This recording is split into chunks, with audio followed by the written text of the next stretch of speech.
السلام عليكم ورحمة الله تعالى وبركاته. نتابع درس رؤيا المطار. لكل جعلنا منكم شرعة ومنهاجا، تعني يا أيها الأمم، لكل أمة منكم جعلنا شريعة واحدة ومنهاجا واحدا يحكمكم. ولا تعني يا أيها الرسل، لكل رسول منكم جعلنا شريعة واحدة ومنهاجا واحدا خاصا به ليحكم به بين الناس. فلو كان لكل رسول شريعة ومنهاجا خاصا به لفسد القانون الرباني. القانون لم يتغير عبر كل الكتب السماوية التي أنزلها الله على رسله وأمرهم أن يحكموا بها بين الناس. هنا عقدة الأمر. الإنسان أصبح يخلط بين القوانين الربانية التي صرح الله أنها قانونين مختلفين، سماهما المنهاج والشريعة.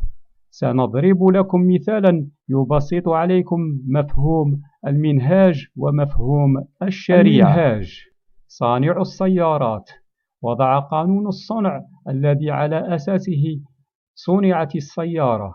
السيارة يلزمها قانون لتسير بين السيارات دون حوادث، لذلك أوجد قانون السير.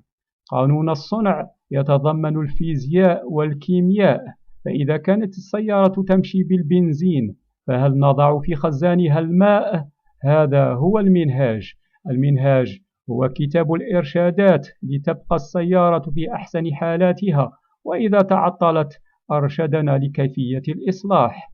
المنهاج هو اختصاص رجال الدين بالنسبة للمسلمين وللمسيحيين واليهود وغيرهم حسب دياناتهم، فهي تعاليم تبقي الإنسان في أحسن تقويم من نظافة وأكل حلال وتعلق بالخالق واحترام للإنسانية ومكارم أخلاق، فيسمو نفسا وجسدا إلى أرفع المخلوقات. الشريعة: قانون السير بالنسبة للسيارات هو إرشادات المرور والتنظيم، يعني احترام إشارات المرور والنظام في السير في الطرقات فيحول دون وقوع الحوادث.